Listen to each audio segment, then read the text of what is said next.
Welcome back to another edition of Check Call. Don't forget to subscribe to Check Call, the newsletter on FreightWaves.com if you haven't already. Today we welcome Sam Ajaman, a VP of Business Development and Sales at ITF Group. Welcome to the show, Sam. Thank you, Mary, and thank you for having me. I'm excited to get into the show today. This is something that we haven't covered in a hot minute, but it's something that is very important, especially as we start the new year. Everybody sets some new goals. We kind of work into like that whole new year, new you kind of thing, or new year, new sales goal. And we're poised for a very interesting 2025. But before we get too far into that, let's get some background on you and how you got started at ITF Group. Oh, fantastic. Happy to jump right in. So I started my career on the opposite side of the equation, which is basically on the shipper side. So I felt like I already got a lot of value. I experienced a ton of challenges to make sure that our freight arrived on time, and the importance of clear communication, which I think in fact shaped my approach that we basically have implemented today when transitioning into ITF Group. After joining ITF Group, it really allowed me to leverage that experience not only to empathize with shippers, but also to draft tailored solutions that drive value for them. It's been a journey of growth and learning, and definitely deepening partnerships in our logistics community. I having done kind of both sides as well, but more heavily on the 3PL space. As a former shipper, you kind of are like, as someone who came from a shipper and is now in the chaos of an intermediary, do you kind of ever wonder, like, how much was this happening with my freight that, like, it was just a touch chaotic? Listen, you can't work in this industry without accepting the chaos, right? There's a lot of unknowns, even though you plan for those unpredictable moments and to the best of your ability. But when you're working in a collaborative setting like logistics, there are parts of the journey that even though you have oversight over, that you may not have physical hands on. So there's a lot of trust that has to happen. And creating relationships, like long-lasting partnerships, I think is probably the best way to maintain, for the client side, a look of balance and ease. But behind the scenes, there's a ton of chaos. I've grown to love it. Yeah, I like that. Like, the building looks nice and polished from the inside, but if you go on inside, like from the outside, but on the inside, like 3 floors are on fire from another one, like, and you're just like, don't look too closely, because like, just look at these 2 very well manicured floors and don't look at any of the other or the smoke coming from the building. It's completely fine. Exactly. I feel like that's just kind of also supply chain in general. Like, it's a bunch of like, we'll just figure it out as it happens. Because also, like, how do you plan for all the chaos that is everything? I absolutely love that. So when it comes to kind of your role now, obviously you are on the shipper side and now you're in the intermediary space. And one of your kind of components of your job is, you know, setting those goals for those sales teams and really kind of maintaining that motivation, because obviously you want to grow your business. You want to grow your individuals on your sales team, and you really want to keep people motivated so that way they're not coming to work every day going like, well, why should I even bother cold calling? Why should I even bother prospecting? Because it's not going to work out anyway. You don't need any of that. We need none of that toxic negativity in our life. So how do you kind of balance, okay, here's your sales goals and here's what I need you to meet, versus that reality of, okay, well, we were just in a down market. There's a lot of everyone's kind of put the industry on pause. So no one's really looking to make big jumps at the moment. So kind of how do you balance those real life situations with obviously keeping up metrics and making those sales goals? I can't think of a more apropos question. You know, for me, it's all about empathizing and empathy. I try to imbue that in everything that we do. Balancing that motivation with realistic expectations is all about good communication, transparency, and really setting achievable milestones. At ITF Group, we really kind of celebrate the wins, the small wins. So, you know, getting a booking for a hard to secure load and, you know, meeting a new prospect, because those moments do build momentum. So at the same time, I have to also keep it honest. And there are challenges in the industry, as you just mentioned, as we all know. But I think that what we do is we take those obstacles and we turn them into opportunities. And as long as the team knows that those setbacks are just a part of the journey. And and combining, I guess, encouragement and honesty. It keeps people motivated and it keeps the team resilient. I think that's a really good component that you said, because obviously, like, there's empathy, whether someone has something going on in their personal life or the industry as a whole has kind of just said, we're not looking to make any changes just for the foreseeable future. Like, because everyone's just kind of holding their breath to see kind of how January shakes out, because there's a lot happening, especially since we just got over a potential port strike that everyone was like, is it going to happen? And then we have a new presidential not campaign. Um, we have a new presidential cabinet coming in, and then we also have Lunar New Year right around the corner as well. And that's a lot of upheaval in the supply chain in one very small area. So everyone's like, we're just gonna not touch anything and see what happens. So you have that as an industry whole, and then you also, but you don't also want to use that as like an excuse for your salespeople to be like, well, we're just gonna sit here and see what happens. I feel like this is kind of almost the perfect time to come in and say, okay, I understand you're not looking to make any changes, but when you kind of start up operations again, or when you really are looking to grow your business this year, like, don't forget about us. Like, we'll be here. Kind of that, the old adage of, you just happen to call at the right time and get, I feel like there's a decent amount of luck in there. If you just happen to be making that phone call at the right time, and you're not necessarily first on the list, but you might be second. So when first messes up, you can say, we're here. We're still here. I love how the way that you just basically broke that down, because that's a big part of what we do. Reaching out the wrong time, you're not going to get a ton of results. If you're not targeting exactly who you want to reach out to, and you cast a wide net, you're basically spending that same energy that you could have been utilizing for the people that are actually looking for you at the right time in the right place. So being able to recognize that early on is probably a key to not only our current success, but our future success as we grow. Yeah, it's kind of like you don't want to call about harvest season and like produce loads in the middle of harvest time. Like, that's not the time to call. You're going to get hung up on stuff. Yes.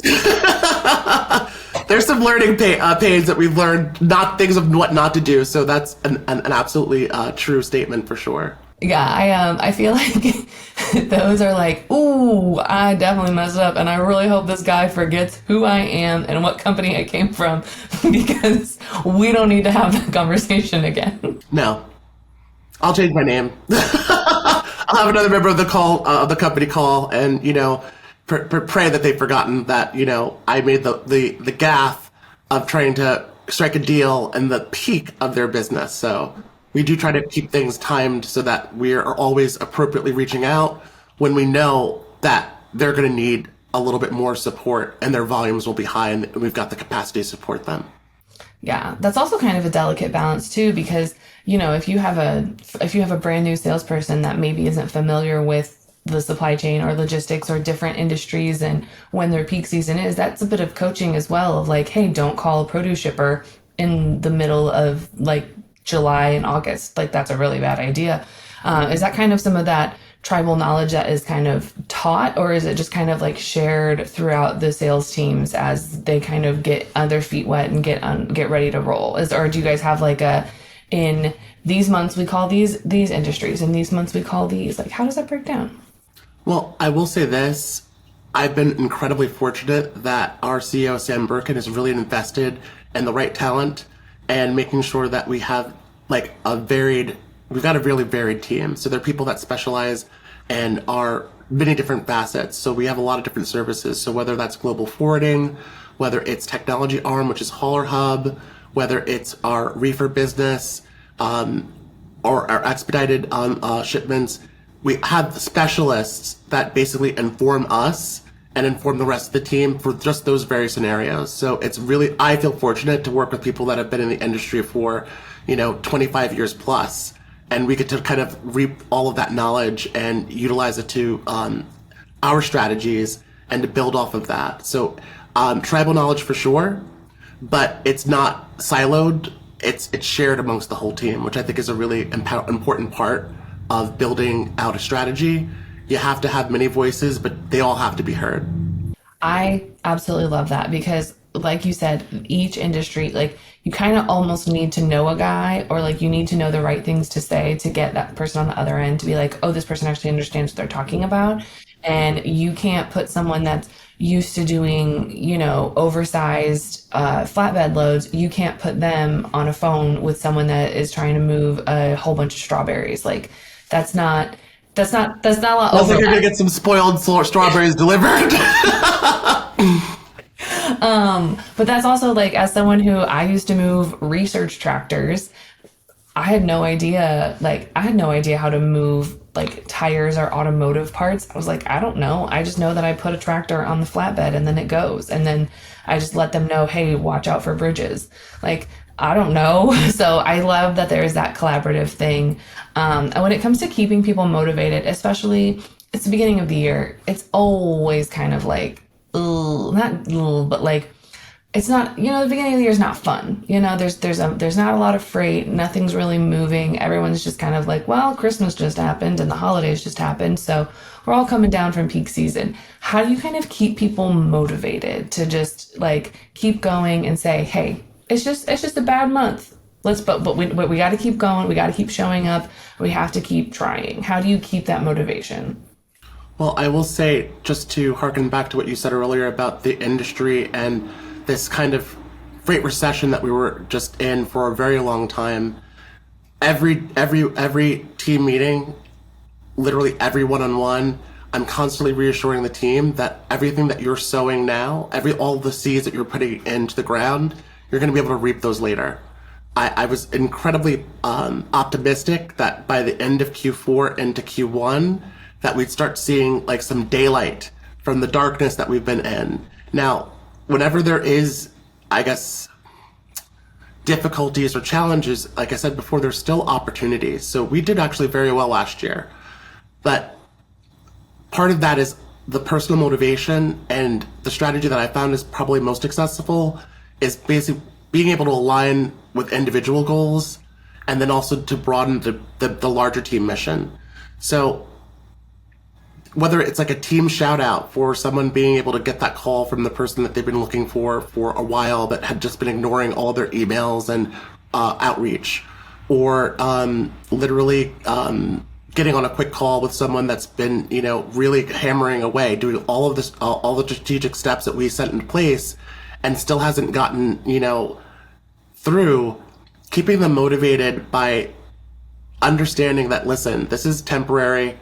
It's in this industry in itself, just to close a deal, it's not like other industries where things are done relatively quickly. It takes a while for people to extend their trust, because a lot of this is their livelihood. If we are being trusted with your freight and we're being trusted to move that freight and get it there on time, then we have to build that rapport with that customer to allow them in and for them to actually give us that opportunity. And when we're able to show that we're competent and we're able to develop that relationship, it creates a lot of positive momentum within the team. And the way that we work at ITF Group is when one of our team members win, we all win. So healthy competition is great. That's another part of our strategy. There are lots of ways that we can kind of get people motivated in that way. But it's really just kind of creating a culture that, is fueled by motivation, and basically honing in on those skills that are inviting industry experts that are part of the team, and keeping people engaged. I think that's a very important part, is something that you said that I love, that I feel like it's not necessarily done enough. And that is celebrate even those little wins of, you might not have closed a $2 million deal, but someone that you've been trying to get a hold of forever finally returned your email or showing the slightest bit of interest. Like, I feel like those are just as important as, or, those should be celebrated the same way that, closing a multi-million-dollar deal or a really big deal. I feel like those are also wins that need to be supported, not to, downgrade or belittle someone that gets a bunch of money on the paper. We love those.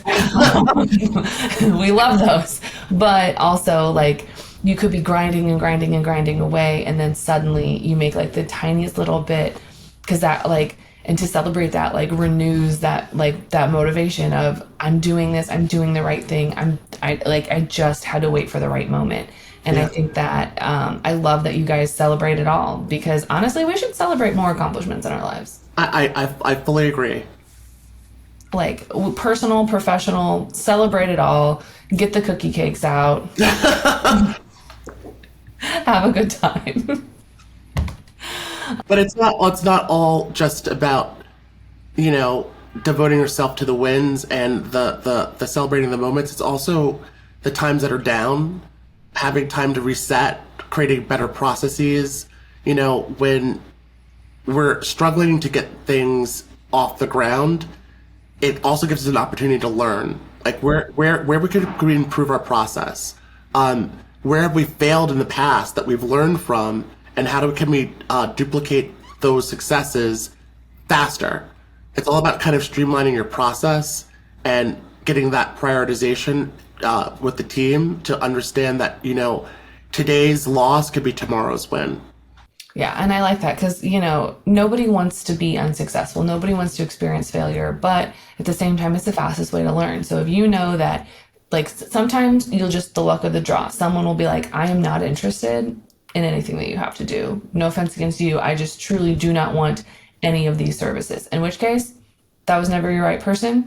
It wasn't. Like, that's not really a big L. It's just, ooh, we kind of misidentified someone. No big deal. But that kind of helps you. I feel like even that will help you know in the future, like, okay, is this really the right person for us? Is this even the right time to call?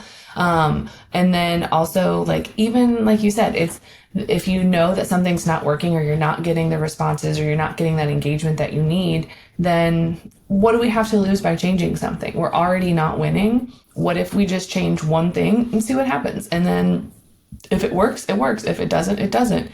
And I feel like in there somewhere, if you got like all the data from everyone that was prospecting, which, let's be honest, will probably never happen. But, in a perfect world, everyone would be able to compile their data. And I'd be curious to see, like, you know, even by industry, if you're reaching out to an automotive manufacturer or a produce person or someone who does frozen food, if there's a specific approach that is even specific to each industry that is more favorable. But that's just the data nerd in me that would like to see. Which we love. I think that one of the biggest mistakes that companies, as they grow, make is they don't account for data-driven decisions. And, you know, it's great to feel things in your gut, because that, you know, is what initiates a lot of projects, that gut feeling like, you know what, this is the time. But being able to trust your gut and then back it by data, you're going to be unstoppable. And as long as we're able to be agile and realize that we can pivot quickly when things aren't working out, I think that's probably the best recipe for success. I absolutely love that flexibility of, like, let's just try it. Let's just try it and see. Because if we're already not winning, we truly have nothing to lose. And if our process already is currently not working, let's just see what happens. Like, we truly have nothing to lose. And those people that always get stuck in the, well, we've always done it this way. This is just our process. This is what we're going to do. Like, you can't be so rigid, especially in this industry. You have to be able to bend and flex and say, you know what, let's just try it. I'm not saying we need to switch everybody over, but like, if John and Susie and Kyle all have an idea, try it. The rest of you keep doing what you're doing. And I think that it also helps to respect diversity and diversity in thought. Not everyone thinks the same. And you might have a big win by someone that's able to see something outside of the box, so to speak, and try a strategy or a method that will get a success that no one had thought of before. So when you empower your team to be individual thought leaders, you can't lose. Exactly. Because like you said, everybody thinks differently. And also, if you wanted a bunch of mindless drones, well, you know, ChatGPT is great for that. Exactly. Okay, so I couldn't resist that. It's real. But that being said, no shade to ChatGPT. It's fantastic in certain use cases. I agree. It's not great for other use cases. Understood. So what do you think about, like, if I'm a fairly new broker or a fairly new person trying to go out there, prospect, figure out what I'm doing, what is that best piece of advice that you have to kind of manage, like if I'm sitting there trying to figure out what I should do with my time, how do I manage prospecting for new clients, but also not neglect the existing ones I have? Like I want to develop and cultivate these relationships because, there's more growth for me to be had with this existing relationship, but also I want to go find new business. How do you very delicately manage that balance so that way neither side's neglected? I have to say that there's one part time management and one part prioritization. I'm fiercely loyal to our existing customers. They keep food on our tables, they keep our lights on in the buildings, and whatever they need at whatever hour they need it, we're going to be there to service and to give them solutions. But how do you prioritize like when you're prospecting, and you don't want to take a back seat to the customers that you have, but you also want to leave yourself room to bring in new opportunities. And part of that balance is basically leveraging, good technology. Automation is, we mentioned ChatGPT, but automation is kind of like the way that this industry is heading. We're really slow to adopt to things, but when it comes to like a really good CRM, staying organized is just essential. And if I'm able to say like, I need to continue reaching out for new business, but in real time, I can schedule those communications to new prospects, but also have one-on-one conversations with existing customers, review like our rates with them, make sure that we're still being competitive and healthy, but also that they're getting value out of that relationship as well. It's a balancing act. And, the customer doesn't necessarily want to know how the sausage is made. They just want to eat some tasty sausage. How's that for soundbite? I absolutely love that. It's kind of like if I could spend 10 minutes in the morning picking who I want to send prospecting emails to and schedule it to go like throughout the day, like maybe right around lunchtime or whatever. And then I'm just managing those as they come back. That I feel like would save so much time than individually throughout the day, like trying to make sure that I'm sending those emails while I'm handling some existing things. Because it's something that I've long since said, automate what you hate. And if you sit there and you hate like responding to rate cons or not rate cons, like if someone's asking you how much would it be for a rate instead of sitting there looking it up and then typing it back in, there's some really impressive technology tools out there that'll just spit a rate back. And that's a really easy way to just kind of take that off your plate. But also, if I know that I'm going to be if I can just click a list of people that I want to send things to, type out my email and then go and then wait for someone to hopefully respond to my email, fabulous. And if that email didn't work today, well, let me see if I can, maybe that means I need to start scheduling some phone calls, and maybe I set a block of time aside one day to just call as many as I can. Like, it's really that like real-time feedback loop that I absolutely love. Absolutely. So that being said, Sam, we are coming to the end of our time today. Which, there's a new question on the show. It's kind of new. We've had like 10, it's like our 10th episode with it. We used to do hot dogs as sandwiches, but that's so 2024, it's 2025, new year, new question. So that means, Sam, if you could build a house out of any food, what would it be? Well, if I was living in Southern California right now, my house would be built out of pineapples because apparently pineapples don't burn. Huh. I did not know that. You may Google that. I will. Okay, so Southern California pineapple. If you were anywhere else, would you pick pineapple still? I grew up watching SpongeBob, so I like it. If it's good enough for SpongeBob, it's good enough for me. I wonder though, if you do live in a house of pineapples, do you get Krabby Patties? Ooh. Like, would you just automatically get them delivered to your house? I would hope that would be part of the deal, but I don't know if it would be built into the lease or the deed. But I would definitely be open to it. Yeah, I think that would be something that I would need to negotiate upon interest in the pineapple house. So, Sam, if anyone's got a line on some good Krabby Patties, or if they kind of want to pick your brain on any motivation strategies or really kind of how to set their team up for success this year, where can they find you outside the show?